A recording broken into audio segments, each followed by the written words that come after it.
And hey guys, welcome back to the Northeast Florida surf fishing forecast for September 22nd through the 24th. This is a picture of Flagler Pier earlier today. How would you like to been on that with the waves busting the bottom?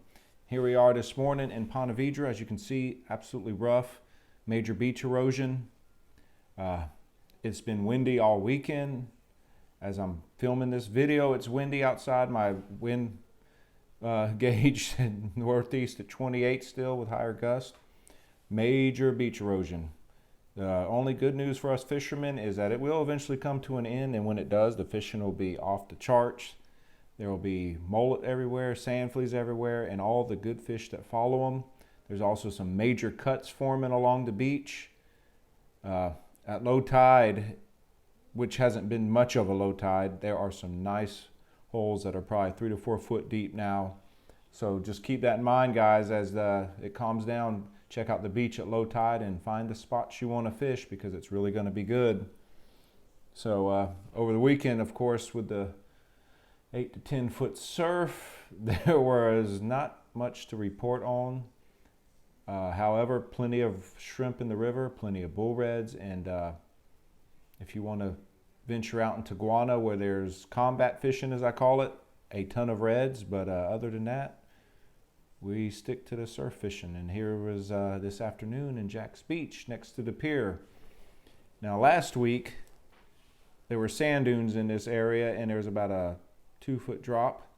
Now it's no longer there. There's a deep trough that runs in shallow, then it goes to a sandbar, then another trough, then it drops again. So Jack's Beach will be phenomenal fishing too. But let's get on with the forecast. You got the 22nd, Tuesday, winds still northeast 15 to 25 with surf 6 to 8 foot. You got a low tide first thing in the morning at 6:35 and a high at 104, and a low again at 7:25. You got a 6.4 on the high tide, really high. The 23rd on Wednesday, northeast at 10, surf 5 to 7 foot. You got a low at 7:33 in the morning, a high at 2:02 in the afternoon with a 6.2 high tide, and a low again at 8:28 that night. For Thursday the 24th, switching over to the southeast at 10 to 12. The only problem is the surf is still 3 to 4 foot. Low is at 8:35 in the morning, high at 3:04 p.m. in the afternoon with a 6.0 high tide. Water temperature is 83 degrees. It's dropped 3 degrees since last week. It was up to 86 last week, so that's a good thing, guys. So that forecast for the next few days does not look promising. All I can say is get your gear ready, get your surf carts ready, get your plan of action together, because fishing should be phenomenal. As soon as the waves calm down and hopefully the water clarity clears up, it may take longer for the water clarity to clear up than for the surf to come down. They weren't even able to work on the pier today because the waves were so high that they couldn't work where they have the new set of pilings. And as you can see, the sandfleas, I didn't get close enough because I didn't feel like getting wet. But the big sandpiper, or whatever he's called, he was pulling out one sand flea after another, so they're still there. Did see a few mullet jump right there in that little trough where I'm pointing.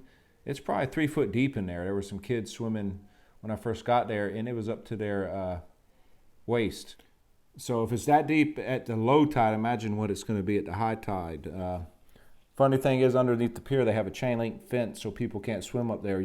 The amount of trash that is caught on the fence is just amazing. I saw several palm trees in the sand dunes, or what's left of them in Ponte Vedra as well. So with that being said, what we can look forward to is when it does finally calm down some and clear up, there's going to be redfish, black drum, whiting, pompano, should be speckled trout, tarpon, and of course if you want to catch a shark, there's some big sharks around. I have a feeling when it calms down, there are going to be mullet galore, guys. They're going to be exiting the river now. This time of year, the northeasters start to push them out of the river. It's like they're signed to get out of here. So it should be fun. There's going to be a lot of predator fish following these mullet. Spanish will be there too. So carry an assortment of stuff, or travel light like I do. When the mullet around, that's pretty much all I use. And then when the pompano show up, get the sandfleas.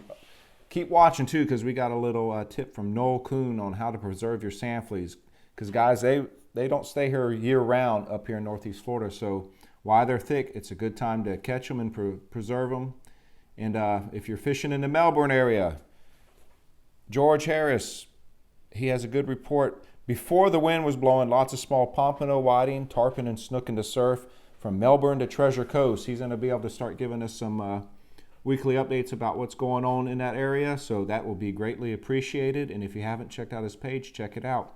Also, check out Robert's page, Surf Cart Builders. This is a great page if you have a surf cart and want to know how to optimize it and make it even better. Tons of great ideas on here and a lot of good fishermen.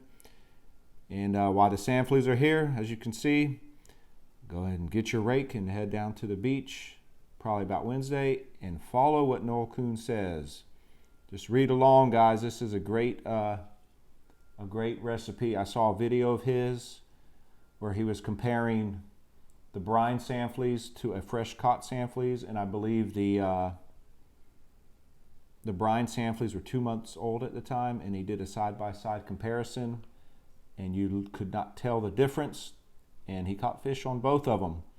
You cannot just freeze them by themselves. You have got to brine them if you want them to last. And the best thing about brining them, you don't have to blanch them and turn them orange. I've never seen an orange sandflea out in nature, so I like to try to keep them as natural looking as possible. So a pretty simple recipe. Just need water and salt, lots of salt, and some containers to put your fleas in. And here they are. And they will not freeze in that water. They'll get cold, but they will not freeze. And if you haven't done it yet, check out the Sinker Guide to get all your Sputniks. With pompano season literally right around the corner, get your Sputniks and your Bruno rigs from them. And be ready to get in the game and catch you some big pompano, because it won't be long. They're in South Carolina right now, and this northeast wind will push them south in a hurry. So if you haven't done it, check it out, and check out his YouTube page as well. He has some great informational videos on there on how to rig up. And if you haven't joined our group, the Broken Reel 23 group, go ahead and join. We got daily updates. We have a lot of good fishermen that provide their tips and expertise, and we just like to try to help everyone out and to make them better surf fishermen. Also, don't forget to subscribe to our YouTube, as we also try to get daily updates on the water, live updates. And we look forward to being back Thursday with the next weekend report. Hopefully it's a much better forecast, and we have some good news concerning the surf and how rough and dirty it's been. Until Thursday, guys, tight lines.